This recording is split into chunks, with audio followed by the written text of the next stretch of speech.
Are you thinking of hiring a remote software developer or multiple remote developers for your next project? Then it is essential to do it the correct way. When hiring for tech roles, it's very difficult to find qualified developers that are open to new positions. It's a fact that almost all developers already have a job. Having a great recruitment process is essential if you want to find and hire the candidates you need and avoid costly hiring mistakes. Hiring mistakes can be very expensive for your business. Most modern day companies spend 70% plus of their money on salaries. Therefore, being really good at hiring is extremely important. Yet, it's normal to feel overwhelmed, and many businesses simply don't know how to start hiring remotely. Don't worry, we got you covered. In this article, we'll share our step-by-step process for finding and filtering candidates. This four-step process will maximize your chances of finding remote developers that will successfully fulfill your goals. Let's get started. Step 1. Define your development needs. The first and most important step is knowing what you need. This depends mostly on the software product that you want to build. By looking at the scope of your project, you want to extrapolate the technical stack and time estimate. What programming languages, frameworks, platforms, and databases are needed to execute your project? In what amount of time do you need your project completed, and how much time is it expected to take? Would you need one or multiple developers to complete the project in the desired time frame? Depending on the complexity, you may need junior, intermediate, or senior developers to complete the project. This will define, to a large extent, the cost per developer that you should budget. Knowing the time frame and seniority, it's easier to estimate the budget. We recommend a 25% buffer for unplanned expenses. How to get answers to the above points. Companies with experience usually know these points well.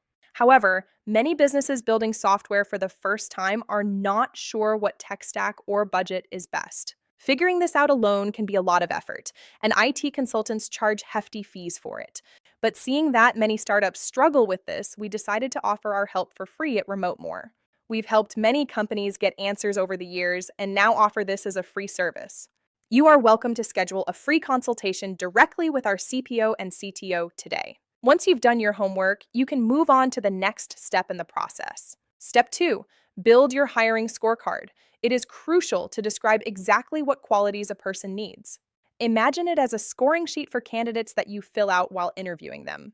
The scorecard should begin with the specific, measurable outcomes you want to see in the first months. These are not a list of daily activities. They are goals, like completing the MVP by the second month, releasing without critical bugs, and resolving UI issues by the end of the third month. Once defined, ask, what qualities and competencies does the person need to accomplish these outcomes? Besides technical skills, define soft skills that indicate behavioral and cultural fit with your team. Being practical due to a limited budget and self-driven due to limited managerial capacity. How to score candidates. Come up with a plan for how to score candidates for each criterion. Use interview questions related to each of the criteria, like asking to see UI built with React.